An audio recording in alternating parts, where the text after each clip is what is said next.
Hey friends, it's Dimitri with Nebraska Streetwear. Today I want to talk about in-house versus outsourced production.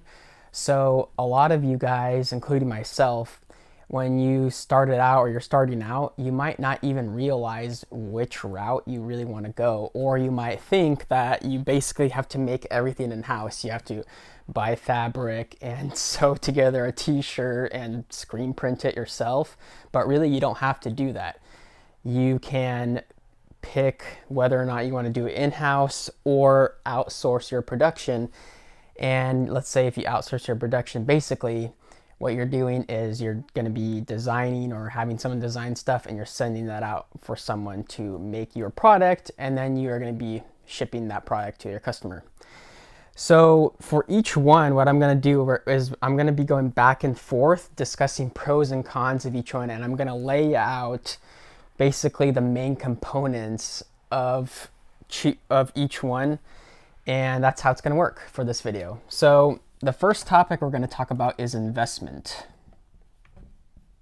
So there's no doubt that you need a lot of money to invest if you want your clothing brand to go really, really fast. But you don't have to have a lot of money when you're starting out necessarily. However, if you are going to be starting in-house production, you're definitely going to have more investment on this end because you need to buy equipment, printers, inks, all sorts of kind of stuff when you're doing in-house production.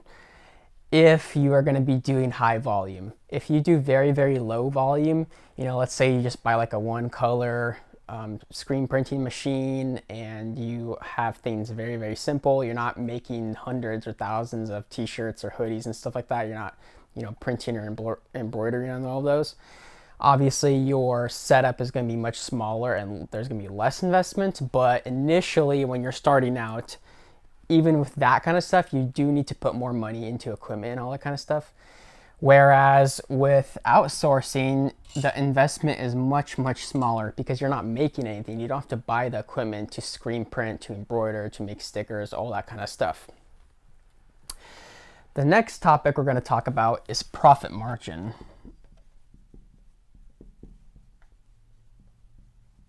So when you're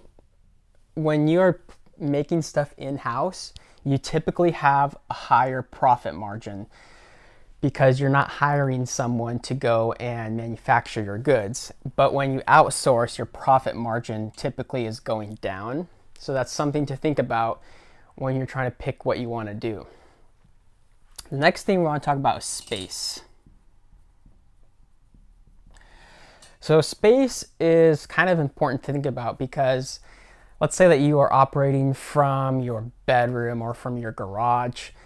Well, in this situation, when you want in-house production, you're gonna need more space to do something like that because, having a huge screen printing press, having embroidery machines running, having huge vinyl printers and cutters to make stickers, that takes quite a bit of space. Whereas if you're having it outsourced, obviously you're not, putting machines in somewhere, you can simply have some boxes of inventory in your room, a computer, and a printer to print labels out. It's really that simple. So the space required when you outsource is typically less, although you might need more space if you have to order tons of inventory, which I've made videos about this in the past. You want to get away with as low as inventory as possible when you're starting out. It's just easier overall to manage things. And with the space, that's also tied into the investment. Let's say that you're starting in-house production and you have lots of experience with production. Maybe you worked for a print shop, maybe you did stuff in college, and like you're ready to go. You're gonna get the equipment and you're gonna start making stuff and selling it. Well, you're gonna have to definitely invest in a warehouse, rent that out, or maybe you're gonna have to clean out your entire garage or something, or maybe your parents have a spare place or a barn or a shop or a shed, anything. You're gonna have to really think about that, about the space that you're using, and sometimes that requires investing money into that. It's typically more expensive. Whereas you can literally, I mean, I literally started my brand in my bedroom, so I wasn't investing money into the actual space. So these two are kind of tied in together. The next topic is inventory.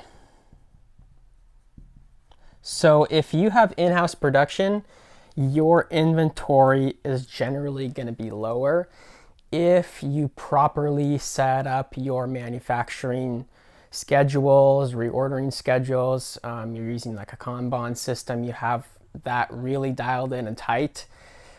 If I was plunged into an in-house manufacturing environment, I would know exactly what to do. I would not have all of these shelves. It would be very, very small amount of inventory, and that thing would be running like clockwork. It'd be really, really good because cash flow would increase. If you're outsourcing your clothing brand and you're getting stuff made, typically you're gonna have to be stocking more inventory. Yes, you should try to get away with as little as you can when you're ordering, but sometimes printers, they have minimum order quantities. If you're ordering overseas, they definitely have that. They definitely want to make a certain amount of units. They're not going to make like 10 units for you. You're probably going to have to be ordering 50, 75, 100, 200 units at a time. So your inventory costs are definitely going to go up, which means that cash flow is going to go down, and that's kind of really important in business. It's always better if you have better cash flow in your business where money is just cycling through rather than being stuck in inventory. So using in-house production, the cash flow is usually better. Now let's go on to quality. This is really, really big, and this should be like a huge block in your business. This should be like a cornerstone. What you're always focusing on is quality, delivering a quality product to the customer that's appropriate. With quality, usually in-house, you have a higher chance of achieving that simply because you have more control over the quality. And with outsource, yes, you will usually have a good level of quality, but you have a little bit less control over that. And here's the main difference. So with this one, I'm going to write both an arrow and a down arrow because it's kind of nuanced.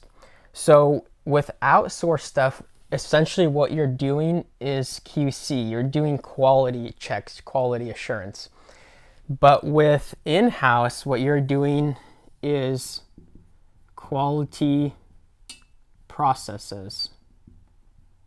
So you are not managing defects, or you're not supposed to manage defects with in-house. You're supposed to have quality built into the process so that the end product is a quality product and it doesn't require all of this QC.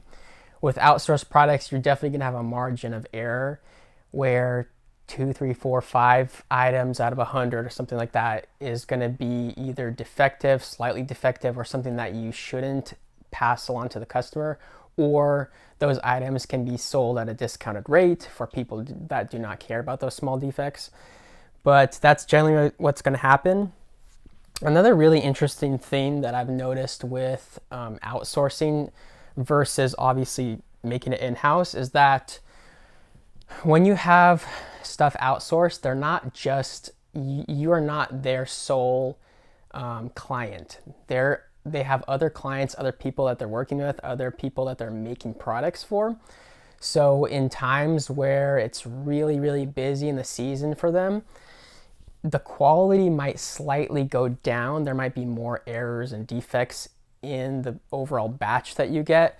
You might have them not returning your emails or calls as frequently or as fast. So there could be some delays in communication.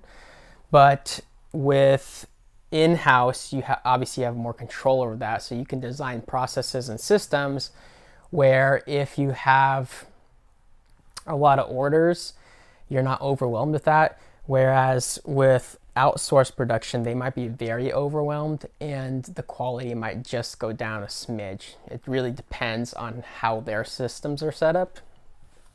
Next topic is maintenance. When you're having in-house production, it's no It's no wonder that maintenance, it's no surprise that maintenance is obviously going to go up. You're dealing with screen printing inks, emulsions, solvents, you're cleaning a lot of stuff. I mean, you simply can't just be printing stuff and leave all those inks and stuff not cleaned. It's going to destroy your equipment. Stuff needs to be maintained on a regular basis. If you have lots of moving parts and machines and stuff like that, stuff breaks down. Stuff needs to be greased, oiled, inspected, taken care of. You really have to pay attention to that kind of stuff if you want longevity and no problems popping up in your business. Let's say that you're not taking care of your equipment and then you have a huge malfunction and now you're super behind, you have to get it fixed or you have to order a new machine. Stuff like that can happen when you're doing large scale production. You might have to have technicians come in to help you. Sometimes even if you have a really large vinyl printer and cutter, I mean, they have to have people help you install that, show you how it works. There's people that can come in to fix it because those things are really complicated sometimes. And with embroidery machines, so there's also technicians that have to take care of that kind of stuff, or you have to be very knowledgeable in that kind of stuff and know what to do if something breaks or fails. When you have if you have outsourced production, obviously the maintenance is very, very low because you're not taking care of all that kind of stuff. There's no inks everywhere. There's no, cutting and with embroidery, like lots of thread work and all that kind of stuff. Even just making stickers, you have lots of vinyl waste, and the lamination waste from doing all of that. There's just simply less to clean up every day, and it's a little bit easier on that side. Now we're going to go on to knowledge. This one's kind of interesting, but it is very true. So right now, what I've been doing a lot towards the end of this year is I've been really researching, how screen printing, embroidery, making vinyl stickers. I've been watching videos about that, and there definitely is a large learning curve in all of that.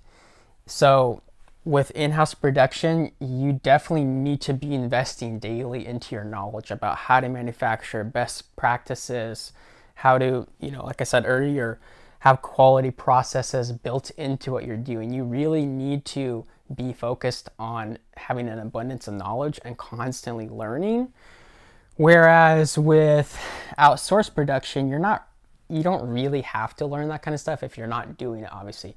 You do have to have a rudimentary amount of knowledge. Like I mentioned in my previous video, for instance, when I mentioned the hat example about embroidery, you do need a little bit of knowledge about how embroidery and screen printing works, because when you're designing something on the computer, it might not translate the way you want it to with screen printing ink or embroidery or stuff like that. You have to know a little bit of how it works. But you do not have to have that vast wealth of knowledge like when you do in-house. You definitely need lots of knowledge for that. You definitely have to be a person that wants to learn about that. Customer demand is the next one. This one is really interesting.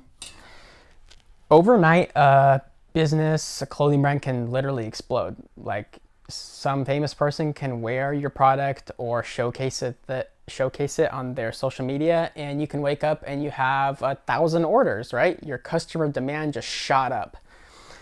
With in-house, you can definitely tackle that more because, let's say it's you or a couple of people and you just got a huge volume of orders. You pick, all right, guys, we're going to be working a couple hours overtime every day for a week. We're going to crank out all these orders and we're going to get them done. That's going to be our main focus for the week.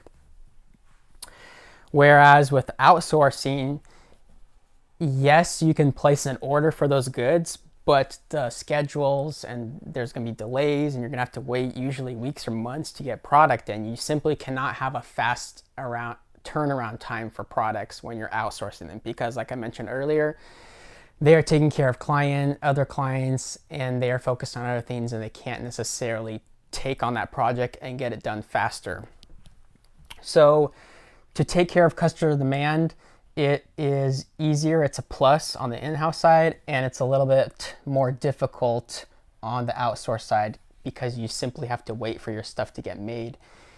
Whereas in-house, you can make it on the spot and get that taken care of. Another thing with customer demand is, let's say that you send out, a customer purchases a hoodie, you send it out, but then it gets lost in the mail, but that batch of hoodies all sold out. Well, you can't always, and you shouldn't always, go and reorder a new batch. Let's say you're doing limited amounts of inventory, or it's a special edition item, or you simply don't have the capital set aside to reinvest into that particular inventory. So if a customer lost something, you can't send it out again if you have outsourced production, because you have to go through the whole cycle making a new batch of clothing.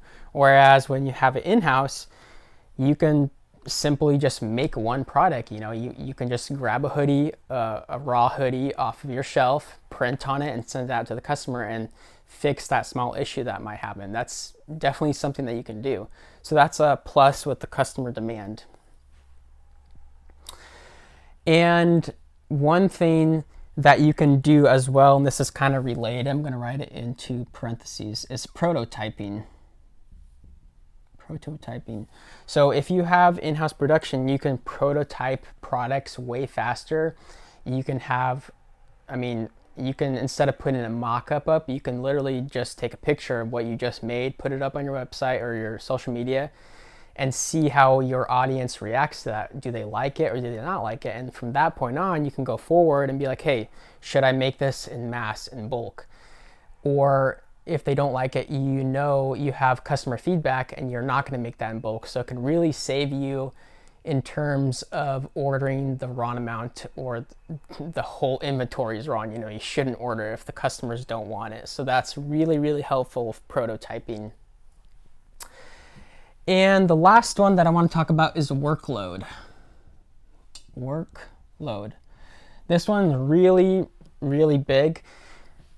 If you have in-house production, your workload, it's no surprise, it's going to increase.